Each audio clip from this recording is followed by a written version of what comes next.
Good afternoon, everybody. We will now start the next session, and it's very much an honor to have Jean Todt here with us today, the UN Special Envoy for Road Safety, for a fireside chat interview. We will start with some questions here on stage together, and then we would like to also engage with all of you since we have quite a number of people heavily involved in the topic and open it up to a wider discussion. So with that, Jean Todt, I'd love to invite you to come up.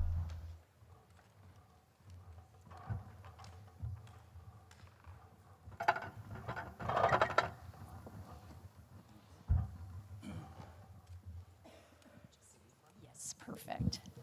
But maybe you could invite to move more in front. Yeah. So we will have more audience in front of us.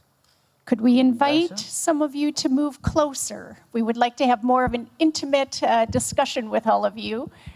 So if you can come even closer, that would be appreciated. Thank you.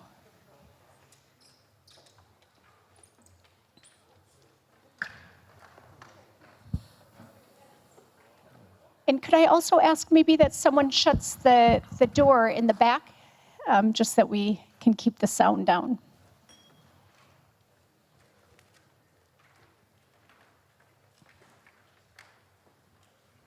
Good. Okay, maybe we can go ahead and get started.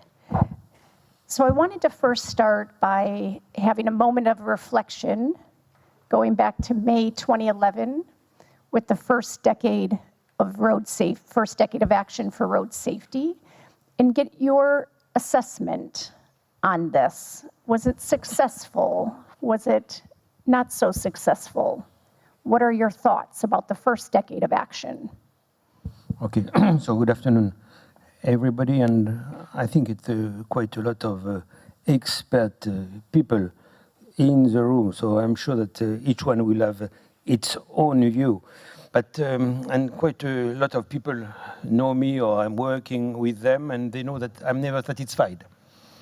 So, I mean, clearly, do I feel that the first or even the second decade have achieved what we want, what we wish? I mean, my answer is no.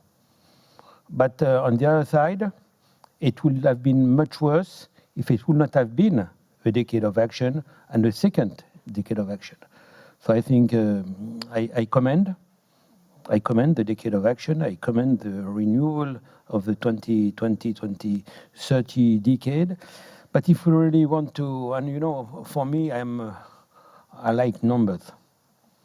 So when the first decade started in 2010, I think we were, I mean, WHO figures, I speak about under the control of my friend Nan, I think it was declared about 1 million fatalities every year. And so the aim was to halve by 2020, and we ended with 1.3. So instead of being at 500, we were at 1.3. So that was not achieved. Now we are in the second decade of action, where we started again about 1.3. I mean, from the WHO figures, we are still at about this number. So clearly we would like to be at around 700,000, which is, I mean, terrific numbers. You know, because we are talking one life is crucial. And now we're talking about 100,000, 700,000. And clearly, I'm afraid it will be difficult. But I think we need to put all the strengths in order to be able to achieve the best result. And, you know, and everybody knows that as well. I mean, we have the prescriptions. You know, it's not like when COVID invaded the planet, everybody was lost, everybody was scared to die, everybody was very disciplined by being, staying at home, by putting the mask. So we must create more awareness to address this pandemic. So we've learned a lot, right? And we know some specific actions that need to be done in order to improve road safety. but why isn't it happening? Oop. Yep, it's a nice ringtone. But because you mentioned that this isn't a new topic, and there's lots of people involved on the topic, but why isn't the recipe working? I mean, first, the planet, we have different continents, we have different mentalities, different behavior. But let's take a good example. Let's take Europe. Europe over the last half of a century has decreased by about 5 the number of victims on the road, with the number of vehicles which have been multiplied by 3.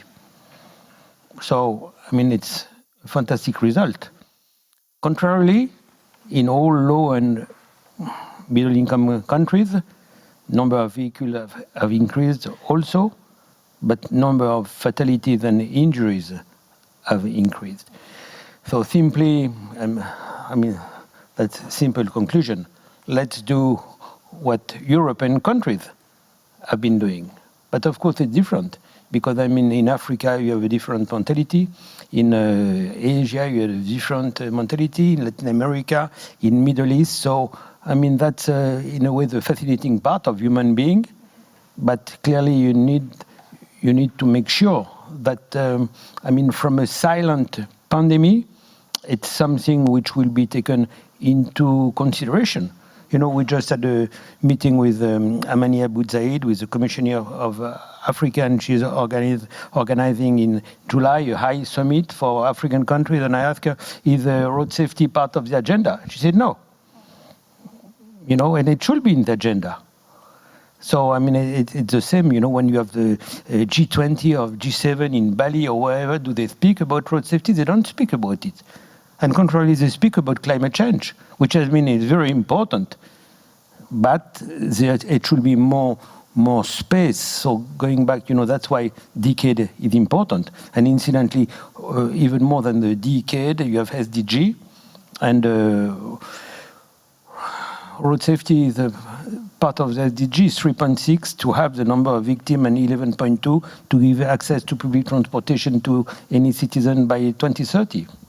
Do you see the linkage to the sustainability goals and the SDGs with road safety, putting then road safety higher on the agenda than it was previously? Because arguably sustainability is at the top of most agendas. The answer is yes, definitely. And honestly, I've been appointed at the time by the SG Ban Ki-moon as a special note. It was first time that the Secretary General was appointing special envoy for road safety. And since then, I've been reappointed, and now I work with Antonio Gutierrez. And so clearly, if there is continuity in this role, it's because it's considered that it's better to have a special envoy. And my role is to try to convince government, to convince private sector, to convince any category of decision makers to address road safety. And very often I face meeting head of states, and I say, President, you know how many people die in your country? The answer is no, most of the time. And when I give the figure, they get scared and say, we need to do something, But it's not enough, because between we need to do something and we really act to change things, it's a big difference. You've visited so many countries and had so many discussions there. I'd love to just get an impression from one of your visits, any of the visits, on what you see. Or maybe, do you have to change your narrative when you go to the different cities or countries or regions? Yes. As I was mentioning earlier, depending from one country to another, what the interest is different. And really, sometimes I feel a strong interest.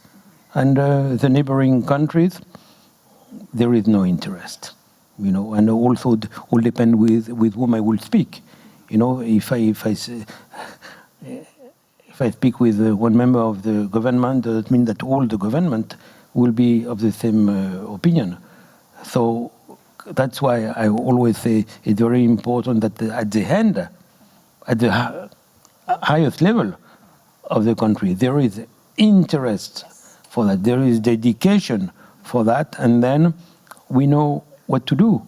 We know, and you know, talking again about the best in class, I mean, they should support the country, because very often, I mean, a country is quite satisfied about the result achieved, but then I think they should give a support to the countries who have yet not achieved such a result. Let's open it up to the audience. We have a few minutes here, and we have a lot of people also working on the topic. So if there's maybe a question you'd like to ask to Jean Todt, just raise your hand and we will bring you a microphone. Hank, I know you had something stirring earlier, so. Okay.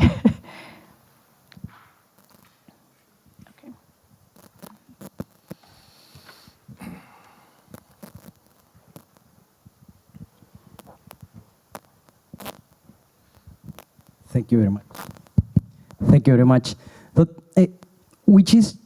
how is your perspective about safety in Latin America? Is it working? Is it not working?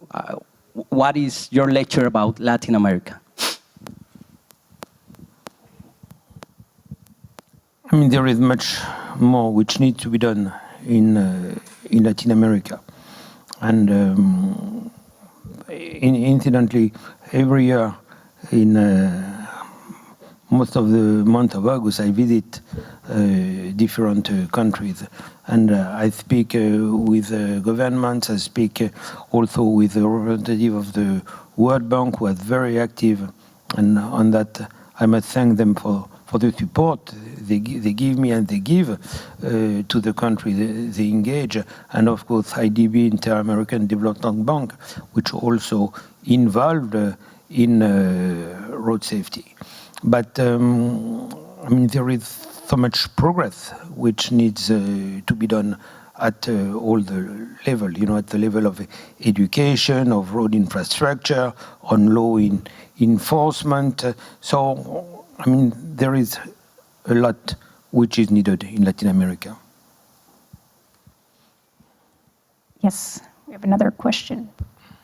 Yeah, Georgianis from Technical University of Athens. What is the role of the private sector? Can fleet management operators of motorways can play a role assisting the authorities? Thank you. I mean, the role of the private sector, but you know, for me, it's and it's something I mention very often. It would be very unfair to say it's only the responsibility of the government. You know, we are all responsible. Every citizen in the planet is a road user, so we have a responsibility. And private sector, I mean, depending about which kind of private sector we are talking, but number one, they should be globally more involved, because, I mean, number one cause of deaths and injuries for private sector is the road. You know, so they need to engage more, and they need to declare their engagement. You take, I mean, motorcar manufacturers, motorbike manufacturers. You know, individually they do a lot to make cars safer, to make motorbikes safer, but they don't contribute enough to the society. You know, when we have the president of FIM here. I mean, he should engage with all the motorbike manufacturers and make sure that the motorbikes are sold with one helmet. You know, and there are easy things which can be done. But private sector globally should do much more. I mean, we have a fund, you know, a UN Road Safety Fund, which is kind of revolution, which was created 5 years back. I mean, the contribution of private sector is very little. I don't say it's close to none, but it should be much more. People are not interested as they should be interested. Okay, let's do a couple more questions, and then we'll need to wrap it up. We have some in the center section here. Here. Excuse me? Yep, in the front here? In the front?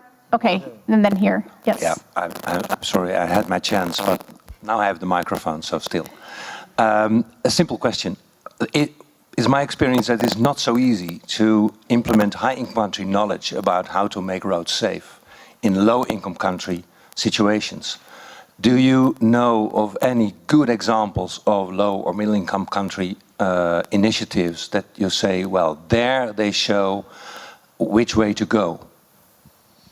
I mean, I agree with you. It's not easy, but I mean, I said earlier, you have examples. I mean, you are from Netherlands. I mean, Netherlands is one of the best country in the world. You know, no, they are very good. They are very good. Unless you only say Netherlands, and I mean, in this case, you could always claim that they will do better. But I mean, it's among the best countries because government has achieved, and not only government, people are disciplined. I mean, you take Denmark, you know, I mean, for example, don't drink and drive. I mean, Danish people, they don't need to have law enforcement because they are educated. Education for me is absolutely essential. So it's in the behavior. And clearly, I mean, a North guy is different from somebody in Asia or in Africa. So education is absolutely essential. Then, I mean, you asked me for example, so I would say what European countries have done, when we speak about Asia, Japan, I mean, Japan has been doing great progress in road safety. South Korea has been also very good. And then if we go in Oceania, Australia, New Zealand, I mean, those countries have really decided that things needed to change. But I mean, from one country to another one, you could say, I mean, the needs are different. When you go to Africa, when you go in a lot of countries in Asia, I mean, the game changer will be to make sure that motorbike drivers and passengers have a helmet. And those who have a helmet, and it has occurred. I mean, you take Vietnam. 15 years ago, nobody was wearing a helmet. Cambodia, nobody was wearing a helmet. Now, a big part of those motorbike users, they have helmets. The only problem, the helmet, it's like a glass, it breaks. You know, so the next step, and it's something I discussed this morning with the Minister of Transport of Cambodia, who has been very active in that.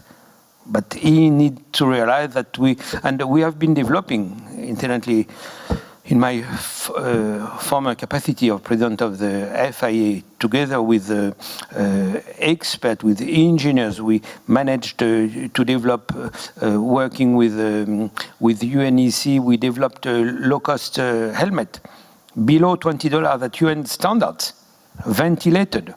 You know, so we need to promote this helmet. And here, private sector has a big role. And I was mentioning all motorbike manufacturers.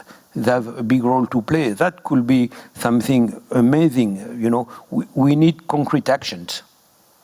Thank you. Let's. We just have time for two more questions, but quick ones. So we start with you in the front. Yeah. Hello, my name is Salvador Saavedra from Mexico. Just glad to say that last year we passed a road safety and mobility law, the first one in Latin America. Our deadly rate went down 14% in the last decade, with about 35% of car increases. So it was good, as you said. And However, in our law, in the strategy, it is not recognized to have a vehicle safety authority. No one is responsible for that issue.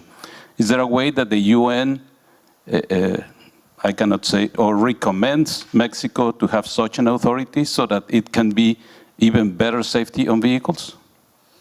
But you know, I mean, it's also very much depending of the government in place.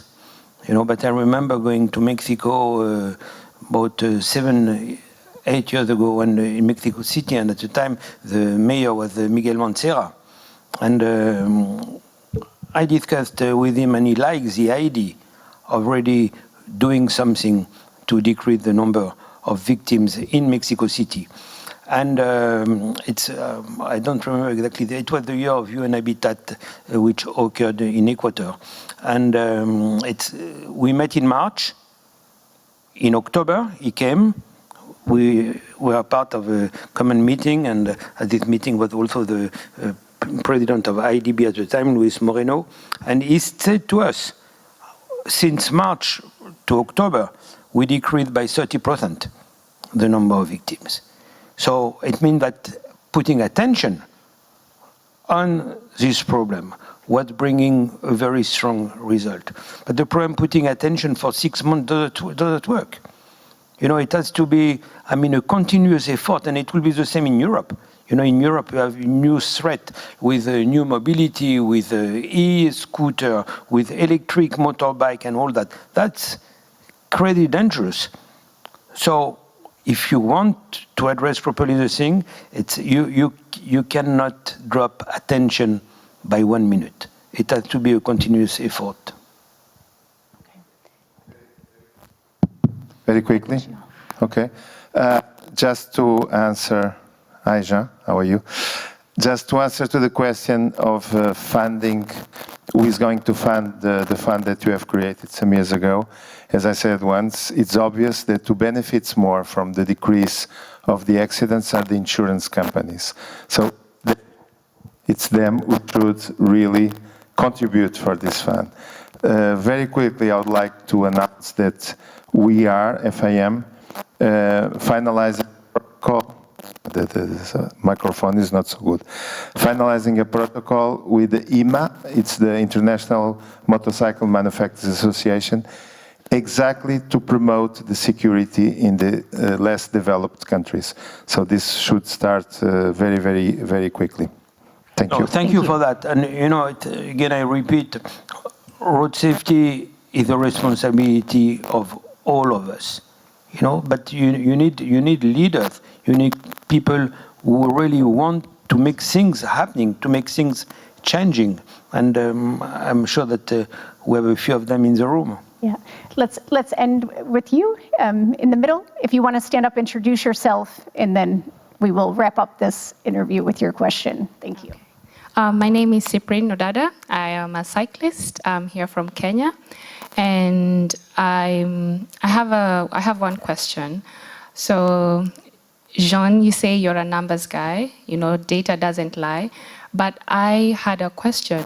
Does it mean that the measures that we are having on road safety are only limited to the fatalities, or can we benefit by going beyond the actual numbers of people who've died and go beyond and try and figure out how did these accidents happen? How did the crash happen? Should we go beyond and ask the people who caused the crash, what led you to causing this crash? Because sometimes we blame people for causing accidents, but then we don't realize that maybe we set them up for failure. It could be a design-related issue. You know, a road was designed in such a way that the driver could not see the oncoming pedestrian or whatnot. Okay. So, yeah, perfect. Thank you for the question. Thank you. So we want to answer the question of, is it enough to just look at the numbers that 1.3 million people die? Or do we also need to look at why? What caused the accident? What is the reason for the accident? And what's your viewpoint on that? Because you mentioned you're a numbers guy, yeah? So I mean, number is a fact, you know, number of deaths and number of injuries, which is, and I mean, number of deaths, the WHO figures, doesn't mean that it's 100%, I mean,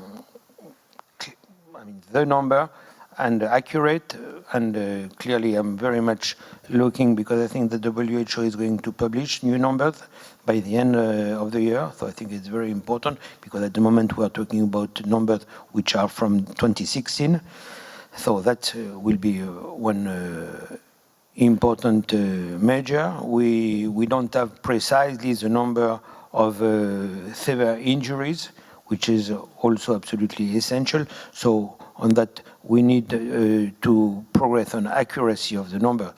But I mean, to try to answer to your questions, I mean, of course, having the number does not bring solutions, but I mean, we have solutions, you know, and probably they're not easy to apply because there is not enough discipline, but the solutions are clear, you know, and everybody has heard about the solution. It's about education, law enforcement, which is crucial.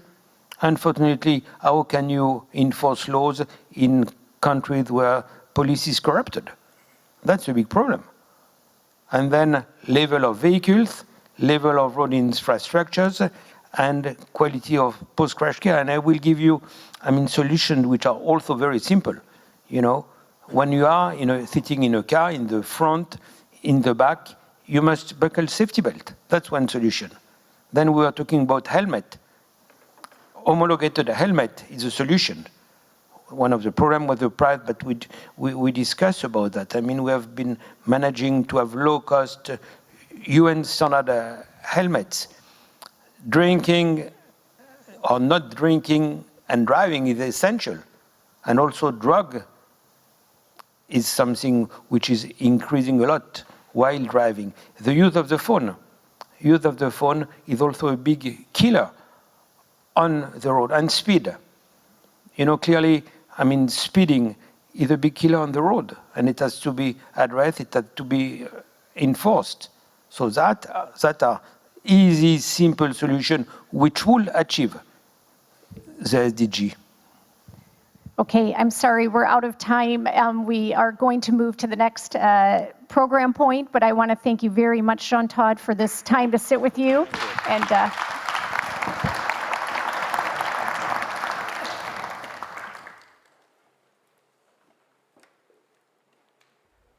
okay, thank you. We will move quickly now to the next session, which will be a panel discussion on how road safety can boost the economy. Really looking at questions around, again, what's the role of private capital? How do we consider new mobility solutions, which were also already mentioned by Jean Todt, into road safety? So let me just bring up the panelists now. I will start with Saeed Dada, Head of Global Road Safety Facility and Global Lead for Road Safety at the World Bank. For anyone that's looking for stairs, there is a stairs on the side. Next.